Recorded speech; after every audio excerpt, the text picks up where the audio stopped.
Canada పశ్చిమ ప్రాంతంలో భీకర కార్చిచ్చు నెలకొంది. ప్రధానంగా 2 ప్రావిన్స్లలో కార్చిచ్చు తీవ్రత ఎక్కువగా ఉంది. దీంతో ఆయా ప్రాంతాల్లో అత్యవసర పరిస్థితి విధించారు. అలాగే వేలాది మందిని నివాస ప్రాంతాల నుంచి సురక్షిత ప్రాంతాలకు అధికారులు తరలిస్తున్నారు.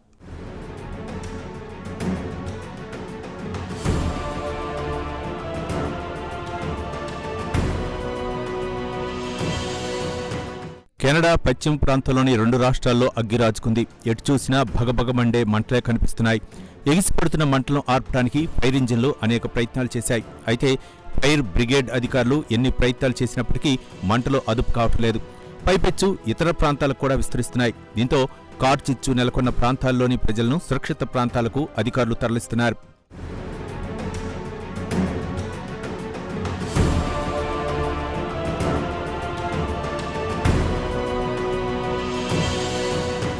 ఇప్పటివరకు 17,000 మందికి పైగా ప్రజలను ఇతర ప్రాంతాలకు తరలించినట్లు అధికారులు పేర్కొన్నారు. కార్చిచ్చు ప్రమాద తీవ్రత ఎక్కువగా ఉందన్నారు అధికారులు. అయినప్పటికీ కార్చిచ్చును చల్లార్చడానికి అందుబాటులో ఉన్న అన్ని చర్యలను తీసుకుంటున్నట్లు అగ్నిమాపక శాఖ అధికారులు వెల్లడించారు.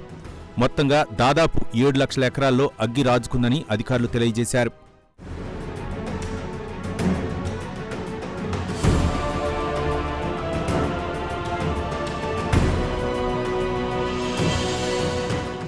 కార్చిచ్చు ఫలితంగా మాంబోటో సహా మరో ప్రావిన్స్లో అత్యవసర పరిస్థితి విధించారు.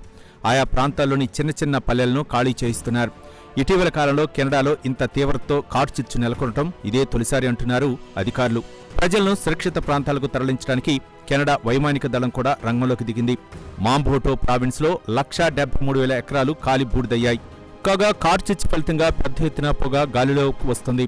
ఈ పొగ అమెరికాలోని మిన్నెసోటా, మిషిగాన్ రాష్ట్రాల వైపు వెళుతోందన్నారు అధికారులు.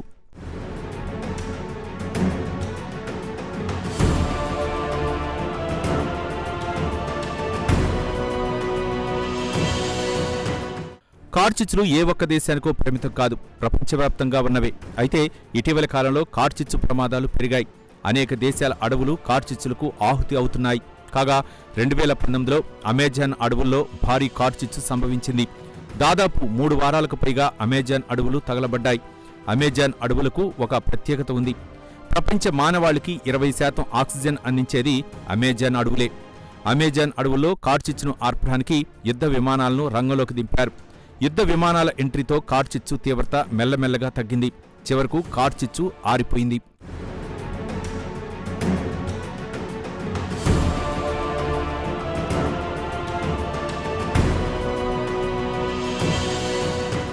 రెండు 2022లో చీలీ దేశంలోని క్విలాన్ గ్రామీణ ప్రాంతాల్లో అడవిలో భారీ అగ్ని ప్రమాదం సంభవించింది.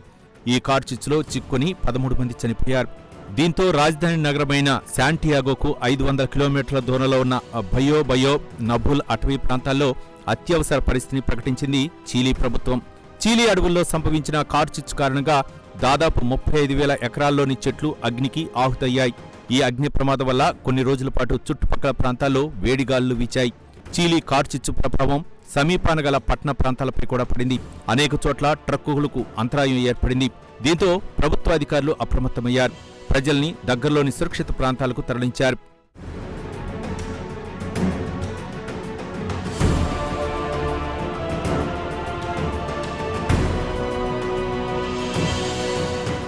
కార్చిచ్చుల కారణంగా ఆయా ప్రాంతాల్లో జీవ వైవిధ్యం దెబ్బతింటోంది.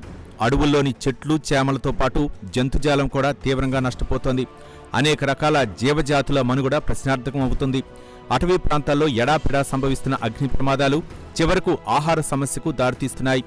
గడ్డి, ఇతర మొక్కలు కాలిపోవటం వల్ల దుప్పుల వంటి కొన్ని రకాల శాకాహార జంతువులు ఆహార సమస్యను ఎదుర్కొంటున్నాయి. దీంతో ఆహారం కోసం ఈ జంతువులు అడవుల నుంచి బయటకొస్తున్నాయి.